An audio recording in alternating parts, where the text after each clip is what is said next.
Fala galera, beleza? Eu sou o professor Evandro Ávila. Vamos dar continuidade ao nosso curso de Cálculo 2.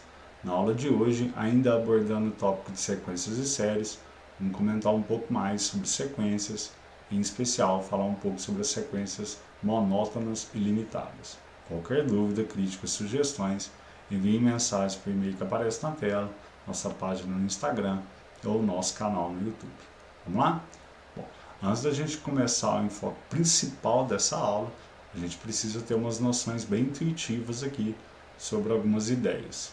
A primeira é sobre a ideia de ser monótona. O que é uma sequência monótona? De forma bem simples, uma sequência monótona é uma sequência que possui apenas um tipo de comportamento.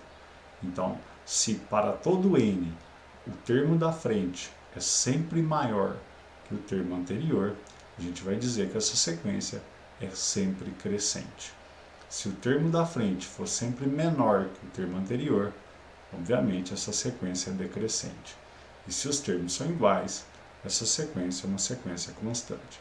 Se isso acontecer para todo n dentro da sequência, ela vai ser uma sequência monótona, ou seja, tem apenas um tipo de comportamento, só crescente, só decrescente ou só constante. Ok? A outra ideia intuitiva bem básica aqui para nós é a ideia de ser limitada. Se uma sequência possui um limite superior a L, então dizemos que essa sequência é limitada superiormente por L. O que isso significa? Que todo termo da minha sequência vai ser sempre menor ou igual a L. Se uma sequência possui um limite inferior a L, então nós vamos dizer que todo termo da minha sequência será sempre maior do que esse L. A gente precisa bem dessas ideias para o estudo do teorema a seguir. Veja só, toda sequência monótona ilimitada é convergente.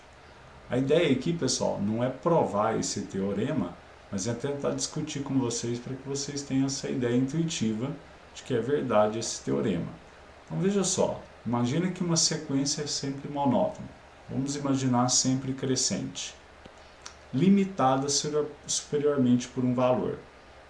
Ou seja, meus dados da sequência, meus valores da sequência sempre crescem e eu sei que de um valor não ultrapassa. Obviamente, essa sequência irá convergir para algum valor. Irá convergir exatamente para esse limite superior? Não. Para onde irá convergir? O teorema não fala. Então, essa é uma grande diferença entre o uso desse teorema e a ideia que a gente viu na aula passada sobre o uso de limites para falar sobre convergência e divergência de sequências. Enquanto o teorema afirma que converge e fala para onde converge, o teorema é mais fraco. Ele simplesmente vai falar para nós se converge ou diverge, mas ele não mostra, não fala para onde irá convergir, ok?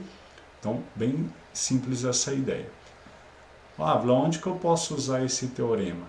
Bom, quando você não conseguir aplicar limite. E onde a gente não pode aplicar limites? Repare que em sequências que envolvem a ideia de fatorial, é muito difícil a gente trabalhar a ideia de limite. Por quê? Porque o fatorial ele é definido nos números naturais.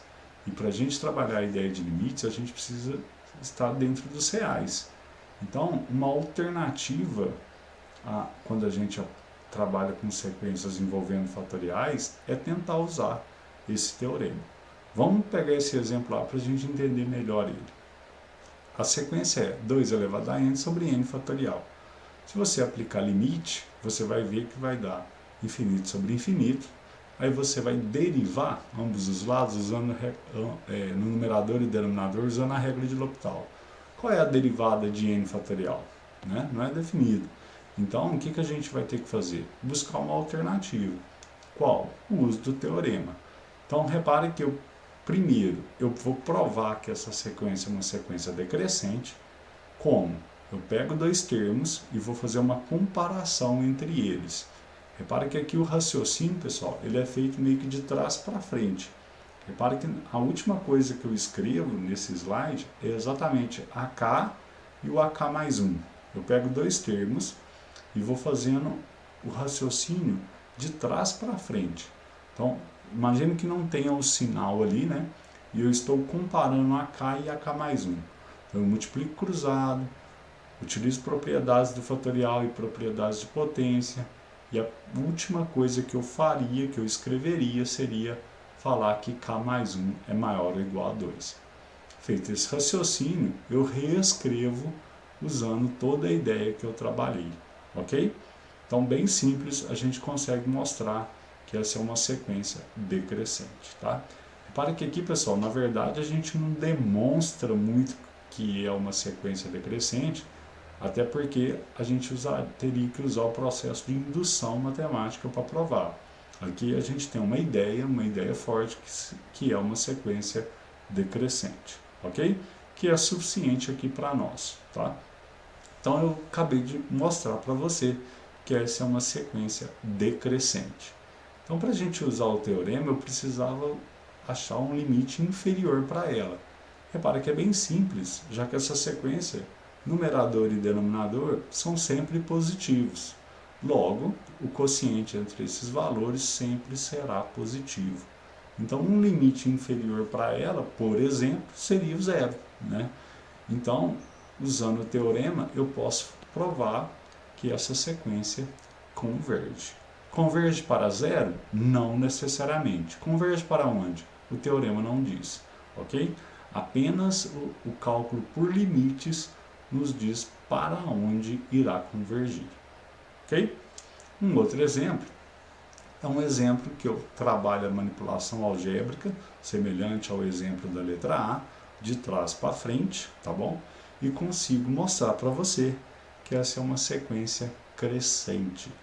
Porém, pessoal, essa é uma sequência crescente ilimitada, ou seja, não tem um limite superior para ela.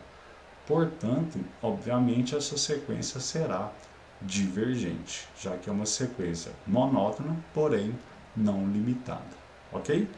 Logo, será divergente. Então, pessoal, nessa aula eu tentei mostrar uma alternativa quando você não consegue aplicar limites para o estudo de convergência e divergência de sequências, ok?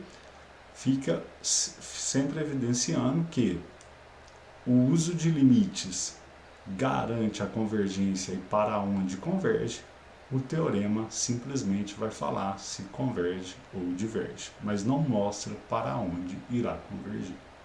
Beleza? Bons estudos e até a nossa próxima aula. Valeu!